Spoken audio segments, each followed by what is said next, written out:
Yang lebih mengerikan adalah bukan cuma bentuknya yang bersayap seperti lalat, mukanya yang serem gitu, tetapi ternyata Beelzebul ini punya kuasa yang bisa mempengaruhi manusia dan relasinya dengan Allah. Dengan segala kuasa-kuasa energi negatif, roh-roh jahatnya itu membuat manusia berkenalan dengan yang namanya iri hati. Salam damai sejahtera saudara-saudara yang terkasih pencinta firman Tuhan. Berjumpa kembali dengan Bible Learning with Father Joseph. Saudara-saudaraku, bagaimana kabar Anda hari ini? Saya berharap Anda semua dalam keadaan sehat. Sehat jasmani maupun sehat rohani. Doa saya untuk Anda hari ini yang saya kirim dari tempat saya untuk kita masing-masing adalah semoga Tuhan melindungi kita, membebaskan kita dari segala yang jahat, dari segala kuasa-kuasa setan dengan bentukan-bentukannya, iri hati, kemarahan, dendam, kerakusan, nafsu-nafsu yang tidak teratur. Tuhan yang penuh kuasa, kuasa dalam nama Yesus, bebaskan kami dari segala yang jahat. Dalam nama Bapa dan Putera dan Roh Kudus. Amin. Saudara-saudara yang terkasih, kemarin malam saya itu lagi sibuk di kantor, di kampus saya, karena lagi ada audit. Pulang malam, kemudian tiba-tiba saya dapat kiriman, bentuknya amplop tebel. Saya pikir apa? Ternyata saya buka, ini dia. Apa itu Romojo? Ada tulisan kuasa gelap, dan di dalamnya ini saudara-saudara, kalau Anda lihat ya, wow, itu apa Romojo? Ini ternyata 100 tiket nonton bioskop film Kuasa Gelap. Siapa yang mau tunjuk tangan? Langsung nanti pergi ke Instagram saya akan bagi-bagikan di sana. Kemarin saya akan bagikan ke 25 karyawan kampus saya, lalu juga kepada mahasiswa saya, tapi saya yakin pasti masih sisa, karena frater-frater di tempat saya sudah nonton semua. Buat Anda yang mau ada bioskop di kota Anda, silahkan saya akan kirim ke alamat Anda di Instagram saya. Jangan lupa ya. Saudara-saudaraku yang terkasih, kenapa sih tadi Romo Yosef itu doainnya itu tentang kuasa gelap supaya Tuhan melindungi kita? Kuasa dalam nama Yesus, kuasa di atas segala kuasa, di mana semua lutut menyembah, semua lidah mengaku bahwa Yesus adalah Tuhan. Dengan kuasa itulah kita dibebaskannya dari hal-hal yang jahat. Saudara-saudara, bukan sebuah kebetulan hari ini, bacaan Injil hari ini, tanggal 11 Oktober, itu kan adalah kitab yang dibaca di film Kuasa Gelap, bukan? Bahwa kalau roh jahat itu keluar dari diri seseorang, dia akan mengembara, mencari tempat. Kalau dia nggak ketemu, dia akan kembali lagi ke tempat asalnya. Dia lihat, kalau udah bersih, kalau udah rapi teratur, dia akan undang 7 roh jahat yang lebih jahat daripada dia, dan keadaan orang itu jauh lebih mengerikan, jauh lebih menderita. Itu diangkat dalam bacaan Injil hari ini. Nah, loh, Romo, kok keren banget ya Romo? Nah, saudara-saudaraku yang terkasih, hari ini saya mau memperkenalkan kepada Anda sebuah nama yang sering kali mungkin Anda sering dengar, yaitu Beelzebul. Ya Romo, kalau dengar nama itu kayaknya takut Romo, tapi nggak kenal. Siapa sih? Saudara-saudara, nama ini, pribadi ini memang sangat menakutkan. Bukan soal wajahnya, bukan soal bentukannya yang seram dan menakutkan, tetapi efek-efeknya. Kuasa jahat yang bekerja dalam dirinya, yang mempengaruhi, mencuci otak, bahkan yang mempengaruhi secara sadar maupun gak sadar anak-anak Tuhan ini. Di awal video saya mau memperkenalkan dulu siapa Beelzebul. Beelzebul disebut juga Beelzebub. Arti harafiahnya sebetulnya adalah penguasa lalat, atau ya dewa lalat, atau Tuhan lalat lah. Karena Beelzebul ini adalah dewa yang disembah oleh orang-orang Filistin. Orang-orang Filistin itu siapa Romo? Para imigran-imigran dari Eropa datang ke semenanjung Timur Tengah kuno ini, tinggal menetap. Orang-orang Filistin di sekitar dataran pantai. Anda pasti ingat bukan, orang-orang Filistin ini menjadi musuh bebuyutannya orang-orang Israel. Waktu itu ada Goliat, itu orang Filistin. Di zaman Hakim-Hakim, orang-orang Filistin selalu menyerang daerah Israel. Nah, itulah yang terjadi, saudara-saudara. Agama dewa yang disembah oleh orang-orang Filistin pada waktu itu, ribuan tahun yang lalu, itu agamanya, dewanya diambil alih atau diikuti oleh orang-orang dari daerah itu. Bisa jadi dewa ini, cerita-cerita tentang dewa ini begitu masyhur, begitu mengagumkan, begitu menakutkan sekaligus, sampai-sampai disembah oleh orang-orang yang tinggal di daerah itu juga. Sampai-sampai juga kisah tentang Beelzebul juga disembah oleh orang-orang Kanaan. Nah, dikatakan Beelzebul ini adalah salah satu dari 7 pangeran neraka. Dia itu pernah menjadi malaikat, lalu karena kekuasaannya, karena dia ketidaksetiaan, dia diturunkan dari surga. Dia terusir dari surga. Maka seringkali Beelzebul ini diidentikan dengan Lucifer, penguasa setan. Nah, yang lebih mengerikan adalah bukan cuma bentuknya yang bersayap seperti lalat, mukanya yang serem gitu, tetapi ternyata Beelzebul ini punya kuasa yang bisa mempengaruhi manusia dan relasinya dengan Allah. Itu yang sangat menakutkan. Dengan segala kuasa-kuasa energi negatif, roh-roh jahatnya itu membuat manusia berkenalan dengan yang namanya iri hati, rasa cemburu yang berlebih-lebihan, nafsu yang tidak teratur, kerakusan, dan juga seringkali memperbudak dan menindas. Ini yang lebih serem, saudara-saudara, daripada bentukannya kalau di film-film. Kalau bentukan di film-film mungkin ada orang yang nggak takut, tapi yang jauh lebih menakutkan adalah bagaimana sifat-sifat Beelzebul ini bekerja dalam diri manusia, anak-anak Tuhan sendiri. Dan kuasanya mengerikan kalau dibiarkan, kalau tidak ditaklukkan. Dia bekerja dengan cara-cara yang tidak kita lihat. Dia bekerja dengan cara-cara yang tidak kita pikirkan. Dia tahu kelemahan kita. Dia tahu ketakutan kita. Dia tahu celahnya dari kita. Sehingga kita akan merasa hancur dan menjauh dari Allah, sang pemilik hidup kita.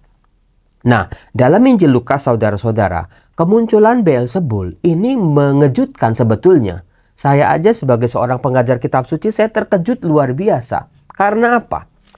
Ketika kita bisa melihat di Injil Lukas, nggak usah jauh-jauh lah, lagi-lagi Lukas bab 10, itu Tuhan Yesus mengajar. Tuhan Yesus ke rumah Maria dan Marta. Kemudian bahkan di Lukas bab 11 ayat 1 itu Tuhan Yesus mengajarkan tentang doa Bapa kami. Kemudian Lukas bab 11 ayat 5 sampai 13 itu bagaimana soal meminta, mencari dan mengetuk seperti video-video saya sebelumnya.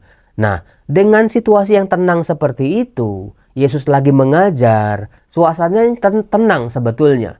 Tapi berubah ketika di ayat 14 dikatakan, pada suatu kali Yesus mengusir dari seorang suatu setan yang membisukan. Ini juga dipercaya salah satu manifestasi dari Beelzebul, membisukan, mengikat lidah dari manusia sehingga tidak bisa berkata-kata. Dikatakan, ketika setan itu keluar, orang bisu itu dapat berkata-kata. Maka puji Tuhan, Tuhan kita itu punya kuasa yang jauh lebih dahsyat, jauh lebih kuat daripada kuasa manapun. Itu yang harus ada di benak kita. Saat kita takut, saat kita cemas, saat kita khawatir, saat kita gelisah karena roh-roh jahat, ingat Tuhan kita itu jauh lebih kuasa. Meskipun kita mungkin dijailin, diisengin sama orang, kita berhadapan dengan kuasa-kuasa gelap, yang kelihatan maupun yang tidak kelihatan, yang disadari maupun yang tidak disadari, harus kita pikirkan adalah Tuhan kita jauh lebih dahsyat, jauh lebih kuat, jauh lebih berkuasa. Karena konsepnya begini, saudara-saudara, kekuatan itu bisa efektif, bisa bekerja kalau ada rasa percaya. Maka kalau Anda lebih percaya setan, lebih percaya Romo rumah saya ini ada setannya Romo. Kalau malam ini ada ketok-ketok, kalau malam ini ada langkah kaki, kalau malam-malam Romo ada yang cekikikan Romo. Di sini keluarganya jadi nggak aku Romo. Anda lebih percaya pada kuasa gelap itu. Kalau Anda ulang-ulang, lama-lama terekam secara tidak sadar dalam pikiran Anda, semakin kuatlah kuasa itu.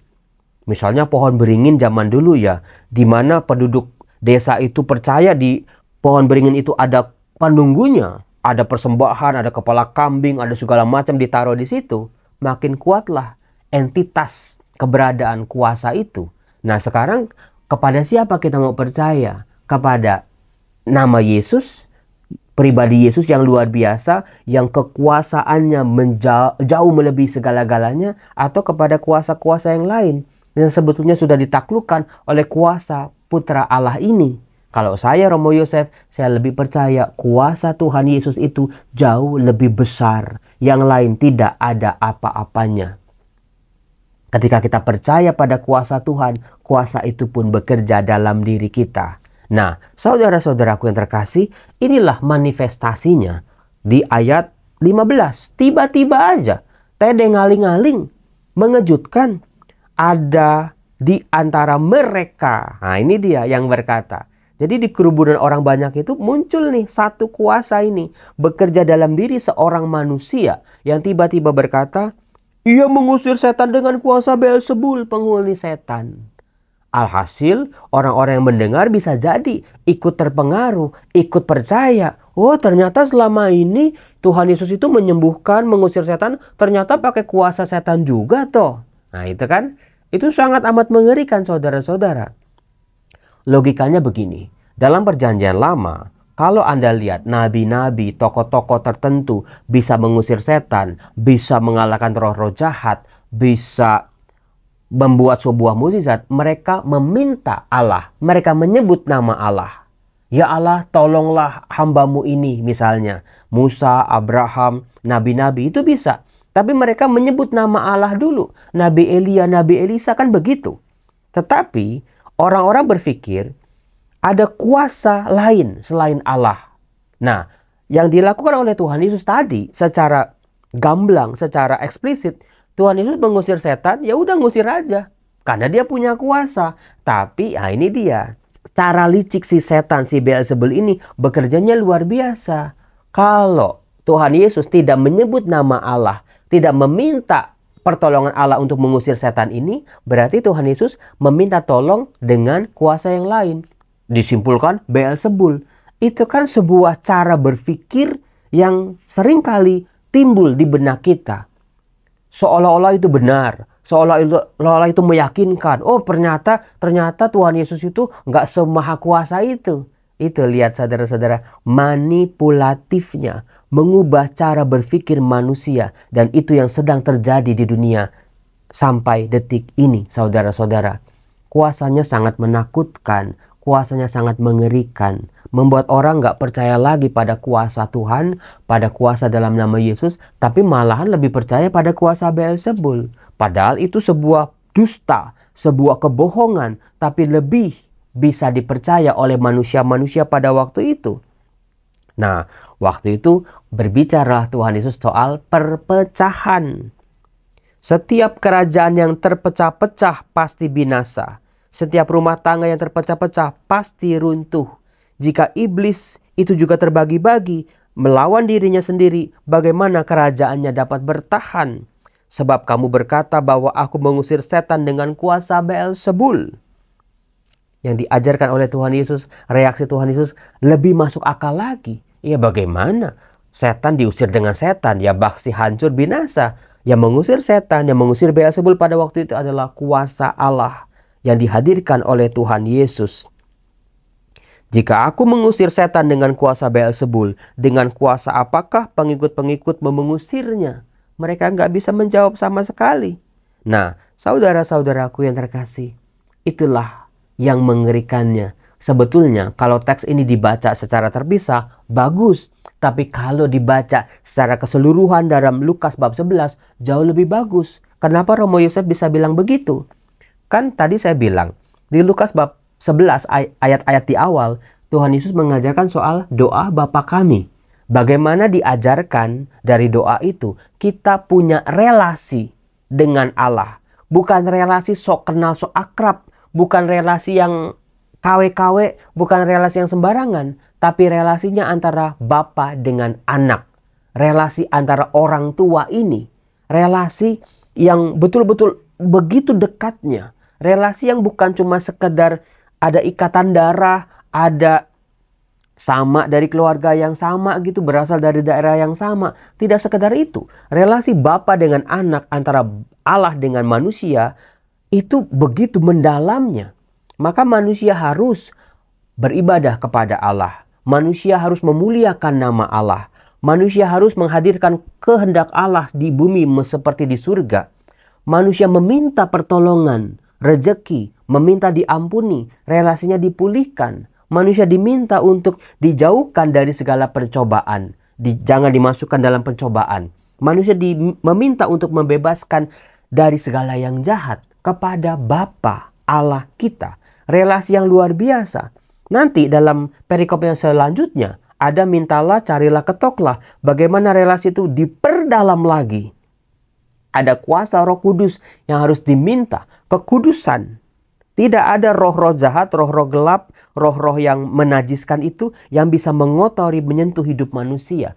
Itu yang harus diminta oleh manusia dengan mencari, mengetok, dan meminta. Nah, saudara-saudara, itulah kalau kemarin saya bercerita tentang seorang yang datang ke rumah sahabatnya ngetok-ngetok minta roti dengan tidak malu-malu. Karena apa? Lagi-lagi soal relasi. Anak dengan bapaknya yang baik. Seorang anak tidak akan pernah malu-malu minta kepada bapaknya. Nah, inilah yang dibahas dalam perikop berikutnya. Seringkali roh jahat, Beelzebul atau Lucifer ini bekerja dengan cara membuat manusia malu di hadapan Allah. Karena apa? Karena dosanya. Baru ngerti sekarang Romo. Ini manifestasinya mengerikan banget. Kalau Anda udah malu ke gereja, kalau Anda udah malu berdoa, kalau Anda udah malu mengandalkan Tuhan, kalau Anda udah merasa tidak layak karena dosa dan kesalahan, bukan? Tuhan, ya ampun, aku udah terlalu hina Tuhan. Dosaku sudah tidak mungkin diampuni Tuhan. Aku tidak layak Tuhan menerima belas kasih pengampunanmu Tuhan. Lalu manusia menjauh dari Tuhan karena rasa malunya. Karena merasa tidak layak, bukannya malah mendekat pada Allah, karena Tuhan menjadikan kita layak, malah dengan pikirannya sendiri, dengan manifestasi pengaruh-pengaruh si jahat, kamu tuh gak pantas jadi anak-anak Tuhan. Hidupmu aja begitu, dugem tiap malam. Hidupmu aja penuh dengan ketidaktaatan. Hidupmu aja kotornya luar biasa. Udahlah, kamu gak pantas jadi anak-anak Tuhan. Ya udah, manusia secara sadar menjauh dari Tuhan, berbalik dari Tuhan, dan lama-lama menjadi milik si Beelzebul ini. Masuk dalam kerajaan Beelzebul. Kalau Anda mau masuk kerajaan mana? Kerajaan Beelzebul ada kerajaan surga. Kalau saya sih mau masuk kerajaan surga. Nah, seringkali kuasa jahat inilah yang menarik-narik kita, merusak ikatan kita dengan Tuhan, dengan dosa, kerapuhan-kerapuhan kita. Dia bekerjanya di situ. Dia bekerja juga dengan segala macam kelemahan-kelemahan manusiawi kita. Diacak-acak sama dia sehingga kita merasa, Tuhan, aku bukan anakmu lagi. Seperti anak bungsu kan, dia pergi dari Tuhan. Dia pergi dari bapaknya.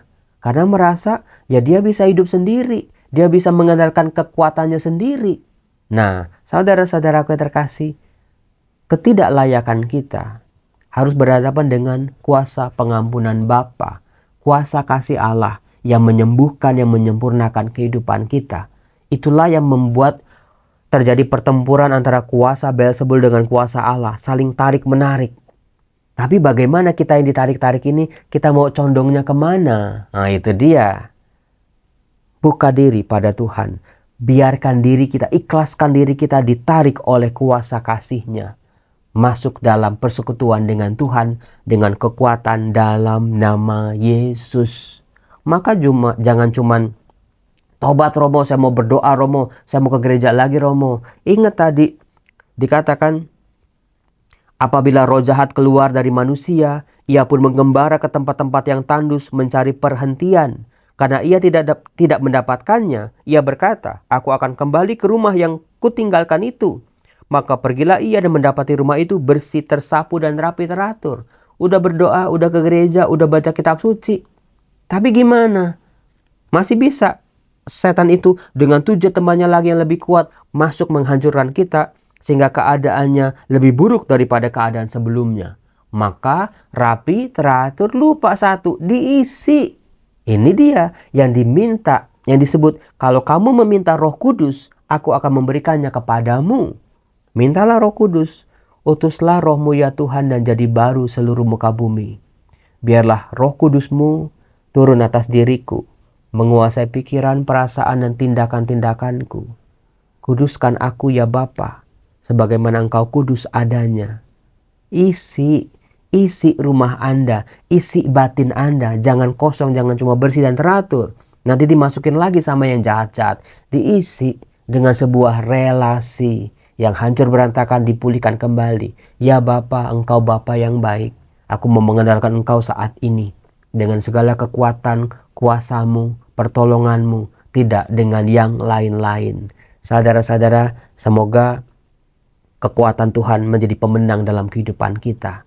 Musuhnya kita ini yang kita hadapi ini bukan musuh biasa ya, musuh yang sangat kuat. Tapi ingat, kekuatan Tuhan kita, kekuatan Allah kita jauh lebih kuat asal kita mau percaya kepadanya. Salam damai sejahtera, saya mau ngajar lagi, saya mau ngantor lagi, mau rapat lagi.